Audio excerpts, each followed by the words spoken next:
kami akan mempresentasikan tentang materi peluang dan kejadian yang dibimbing oleh Bu Ernawati, SPD MS. Materi yang pertama akan disampaikan oleh Ratu April. Selanjutnya, materi yang kedua yaitu kejadian saling lepas akan disampaikan oleh Salisa. Dan materi yang ketiga, kejadian saling tak lepas akan disampaikan oleh Rahma Aulia. Lalu, kejadian saling bebas akan disampaikan oleh Rekaldi Mana. Lalu, frekuensi harapan akan disampaikan oleh Rizka Wina. Oke, selanjutnya kita langsung saja ke materi pertama. Materi yang pertama akan disampaikan adalah materi kejadian interpretasi dan kombinasi. Jadi, peluang di sini adalah kejadian dari suatu kejadian. Sedangkan permutasi adalah unsur berbeda yang terbentuk dari n unsur diambil dari n unsur atau sebagian unsur. Sedangkan kombinasi adalah pilihan yang dibuat dengan mengambil sebagian atau seluruh objek terlepas dari aturannya. Nah, kombinasi ini bisa disempurnakan dengan cara penyusunan atau pengambilan objek tanpa memperhatikan urutan.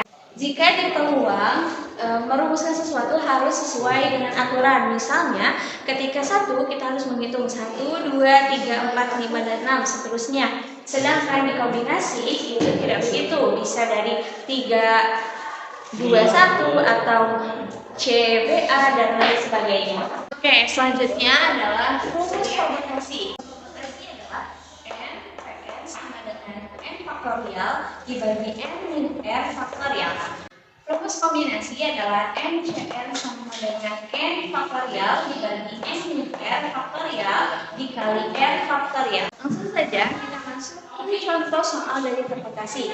Yang pertama, sebuah kotak berisi 6 jenis bola yang terdiri dari 3 bola step up dan 2 bola basket dan 1 bola voli. Jika bola-bola itu disusun teratur dalam satu baris, berapa banyaknya susunan bola yang bisa dibuat? Dari soal kita dapat ketahui bahwa n sama dengan 6, a sama dengan 3, b sama dengan 2, dan c sama dengan 1. Dan yang ditanyakan adalah b. Untuk itu, langsung saja kita masukkan ke dalam rumus yang tadi dibahas. P sama dengan 6 kali 5 kali 4 kali 3 kali 2 dan kali 1 dibagi 3 dikali 2 dikali 1, 2 dikali 1 dan 1 dikali 1. Kita dapat hapus 3 kali 2 kali 1, di sini sudah ada, hapus juga, dan kita hapus B. Selanjutnya kita mendapatkan sisa dari yang sudah dicoret ini, yaitu 6 dikali 5 dikali 4 dibagi 2 kali 1. Hasilnya adalah 120 dibagi 2. Jadi susunan yang bisa dibuat dari 6 jenis bola adalah 60 susunan. Selanjutnya kita akan mempelajari tentang peluang kejadian majemuk.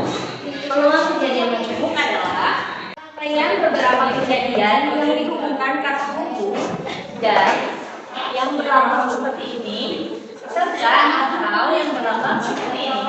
Misal, himpunan A dan himpunan B adalah dua himpunan yang anggotanya masing-masing N dalam kurung A dan N dalam kurung B. Jika kita gambarkan himpunan A dan himpunan B ini pada sebuah diagram Venn, maka akan ada dua kemungkinan. Untuk selanjutnya akan dibahas oleh rekan-rekan saya. Materi pertama dari kejadian majemuk ialah kejadian saling lepas. Kejadian saling lepas adalah dua kejadian yang tidak mungkin terjadi secara bersamaan. Artinya irisan antara kedua kejadian sama dengan 0. Untuk menunjukkan ilustrasinya, yaitu saat himpunan A dan himpunan B tidak mempunyai anggota yang sama atau tidak mempunyai irisan.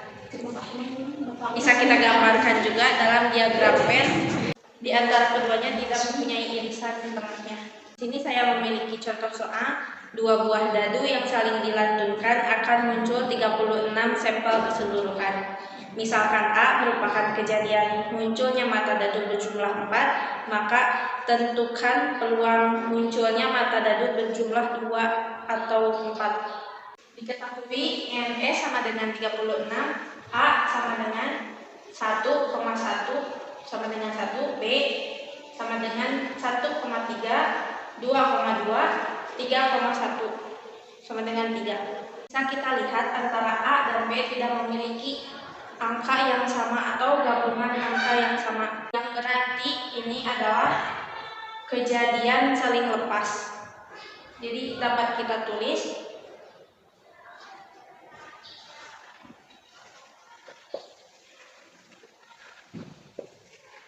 P sama dengan A atau B sama dengan PA ditambah PB. Kita masukkan yang di atas rumus sama dengan 1/36 ditambah 3/36 sama dengan 4/36 sama dengan 1/9. Jadi jumlah mata dadu berjumlah 2 atau 4 adalah 1/9. Materi selanjutnya akan disampaikan oleh Kak Sri. Materi selanjutnya adalah kejadian saling tak lepas. Kejadian tak saling lepas adalah kejadian bisa berlangsung secara bersamaan. Pada kejadian ini terdapat irisan antara kejadian satu dan lainnya. Rumusnya adalah nilai huruf A ditambah P dalam huruf B dikurangi P dalam huruf A dikali B. Langsung saja kita ke contoh soalnya. Terdapat 10 kartu bernomor 1 sampai 10. Jika diambil satu kartu secara acak, maka peluang mendapatkan kartu bernomor bilangan prima atau bilangan ganjil adalah dilihat dari soal N prima sama dengan 4 dalam kurung 2, 3, 5, 7. N ganjil sama dengan 5 dalam kurung 1, 3, 5, 7, 9. NF-nya sama dengan 10. Karena N prima dan N ganjil memiliki sampel persekutuan yaitu 3, 5, 7. N prima dikali ganjil sama dengan 3, maka kejadian ini disebut kejadian tidak saling lepas. Sehingga P prima dikali ganjil sama dengan P prima ditambah P ganjil dikurangi P prima dikali ganjil. P prima dikali ganjil sama dengan N prima per NS plus N ganjil per N dalam kurung S dikurangi N prima dikali ganjil per N dalam kurung S. P prima dikali ganjil sama dengan 4/10 ditambah 5/10 dikurangi 3/10 sama dengan 6/10 sama dengan 3/5. Jadi peluang mendapatkan kartu bernomor bilangan prima atau ganjil adalah 3/5. Mungkin hanya itu saja materi kejadian saling tak lepas yang dapat saya sampaikan. Selanjutnya disilahkan. Selanjutnya kejadian saling bebas adalah peluang kejadian saling bebas bisa disebut juga sebagai peluang kejadian independen. Dapat disimpulkan peluang kejadian saling bebas adalah dua kejadian yang saling memengaruhi kejadian lain. Dengan rumus P A dikali B sama dengan P A dikali P B. Untuk itu mari kita coba lihat ke contoh soal. Misalnya P dan Q adalah 2/5 dan peluang Q adalah 1/4. Hasil dari P dikali Q adalah Q dari sama PP sama dengan 2/5 dan PQ sama dengan 1/4. Karena P dan Q adalah dua kejadian saling bebas, maka P dikali Q dibagi P dikali Q sama dengan P dikali PQ sama dengan 2/5 dikali 1/4 sama dengan 1/10. Jadi hasil dari P dikali Q adalah 1/10. Mungkin materi itu saja yang saya dapat sampaikan. Sekian. Selanjutnya, frekuensi harapan.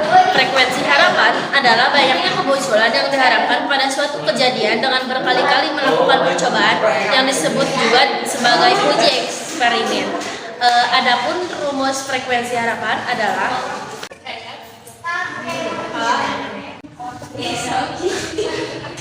Adapun contoh soalnya yaitu satu buah uang logam yang dilemparkan ke udara sebanyak 30 kali. Tentukan frekuensi harapan munculnya pada sisi angka. Jawabannya FH dalam kurung A sama dengan N kali P dalam kurung A. FH dalam kurung A sama dengan 30 dikali N dalam kurung A. FH dalam kurung A sama dengan 30 dikali setengah sama dengan FH di dalam kurung A sama dengan 12. Jadi frekuensi harapan yang munculnya sisi angka adalah sebanyak 15 kali. Mungkin itu saja materi frekuensi harapan yang bisa disampaikan. Mohon maaf apabila ada kesalahan. Terima kasih. Mungkin cukup itu saja yang bisa kami sampaikan. Mohon maaf apabila ada kesalahan. Terima kasih. Wassalamualaikum warahmatullahi wabarakatuh.